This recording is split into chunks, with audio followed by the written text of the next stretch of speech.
With me now is a member of that committee, Democratic Congressman Steve Cohen of Tennessee. Congressman, nice to have you here. I appreciate it. So last time he didn't show up, you brought a bucket of chicken to make a point. Sounds like Bill Barr is going to show up to testify at the end of March. What's your most pressing question for him as we sit here today? Well, the most pressing question is going to be what he's done with President Trump to change the plea agreement, not the plea agreement, but the suggestion on a term for Roger Stone. And what else has he done to influence maybe Michael Flynn's sentencing and other prosecutions, and the removing of prosecutors from cases, the removing of Ms. Liu from being the U.S. Attorney in the District of Columbia, just the actions he's taken that's politicized the court. And again, you say he's going to come. We thought he was going to come last time. Yeah, no, I get that. George Jones has a better record for showing up. All right. We'll see. So let's go back to January 15th, 2009. This is during his confirmation hearing before the Senate. He said this, listen. I feel I'm in a position in life where I can do the right thing and not really care about the consequences, in the sense that I can truly be independent. That was in reaction to some of the previous memos that he'd written, et cetera, that came under scrutiny during his confirmation process. What's your reaction to that now? Well, I thought it was wrong when he said it. You have to understand what he thinks is right, and I think he expressed what he thought was right at Notre Dame. And there were some very right-wing theories, some very unusual theories, and suggestions. He was probably from the same group, which I always thought he was, that gave Trump nominees for the court, and that he was being put in by that same group to make sure that Trump was there to deliver on more nominees like that to the court, which questions people's freedom of religion, questions certain standards of the court on cases that have been around for years to give people individual liberties, individual rights.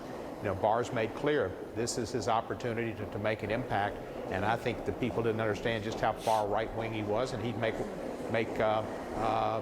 Cohen look like a saint. Do you think he lied then under oath? Do you think he perjured himself? Is that what you're saying? No, I'm not saying that. It just depends how you interpret what he thinks was right. He said, I'm going to do what's right, and I'm not worried about anything else.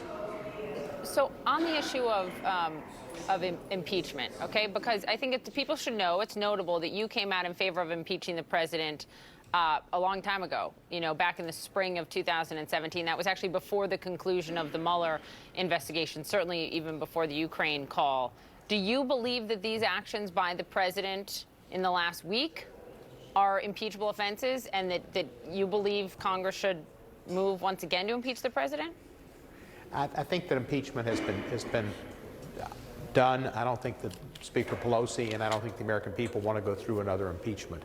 I think we know that the jury's rigged, and no matter what we had, if he shot the man on Fifth Avenue, no matter what he did, you might get Mitt Romney, and that'd be the only senator from the Republican side you'd get. Yeah, you know, it's interesting you bring up Mitt Romney. You're right. Not only is he the only Republican who voted to convict the president on one of the counts, he's the only, you know, person ever from a party to convict their own party's president in an impeachment proceeding. But listen to this from your colleague in the other chamber, Senator Lisa Murkowski, just yesterday. Here she was.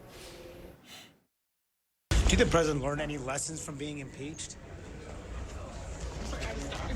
Are you concerned that he learned the opposite lesson? Well, there haven't been very strong indicators this week that he has. It's hard to hear, but those words matter. She said, there haven't been any strong indicators this week that he has learned anything. You say impeachment's at the door now. So now what, with some Republicans feeling the way she does? Well, Lisa Murkowski's got a mixed record, and she's had some good votes where she stood up to Trump. She didn't do it on the impeachment trial, and so she needs to say that, and she's right. But the fact is, Trump has not learned a lesson from anything in life. Obviously, military school didn't do him any good, and he's been a man that has not listened to any statute, any rules of contract, any marital vows, any constitutional prohibitions his entire life. He is uncontrollable, he is lawless, he is reckless. This is nothing new. There's probably the reason why he went to military school in the first place. In this conduct, the child is father to the man, and you're seeing the child. I have 30 seconds left, but I do want to get to the move. You voted in favor of this legislation to try to ban the president's expansion of the travel ban.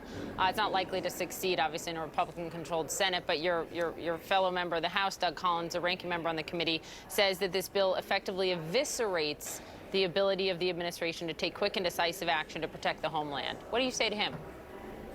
He's running for the United States Senate. He wants to have President Trump's support. And it's obviously that he continues to support President Trump in every way he can. The fact is, my relatives came here from Eastern Europe. Many of us had relatives who immigrated. We're a nation of immigrants. We should not close our doors to immigrants in a blanket way from in all these countries. This is a Muslim ban which the president has been in favor of for years. Congressman Steve Cohen, appreciate your time.